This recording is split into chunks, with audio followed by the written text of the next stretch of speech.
Buck-Davidson, I use the Equilibrium Air Light Cross Country Boot because they're ultra protective, lightweight, and they don't absorb water.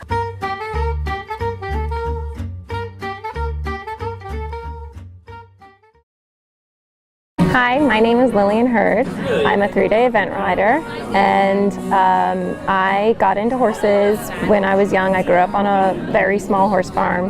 My family had 2 horses that my dad bought from the Washington Post in an advertisement, and that's how we first started riding.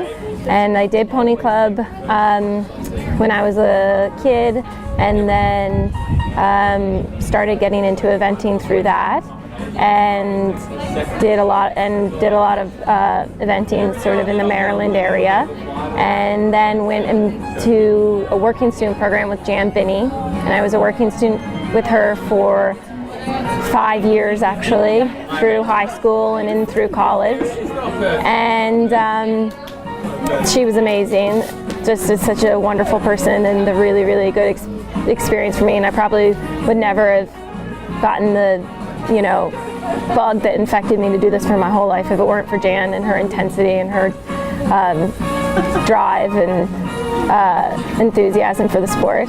And then after I worked for Jan, I worked for Boyd Martin for a couple years, and everybody knows Boyd. He's a personality and a little bit insane.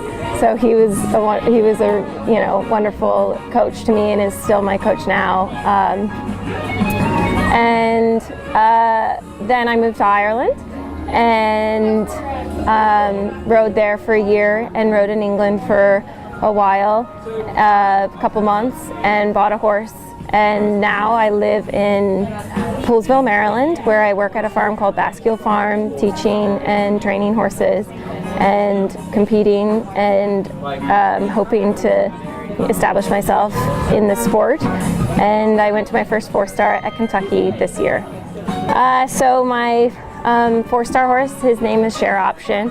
I've actually had him for a very long time. I got him when he was 4, and he's now 12.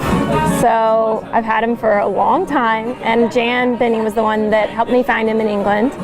And he's amazing, and nothing like a 4-star horse, probably the most unique 4-star horse. He's incredibly lazy. He wants to be a trail riding horse, but he humors me and jumps around big jumps. And then I've got a few young ones, and one that I'm taking to his first 2-star actually at Bromont, which is where I am right now. And his name's LCZ Barnaby, and he's the one that I found when I lived in Ireland.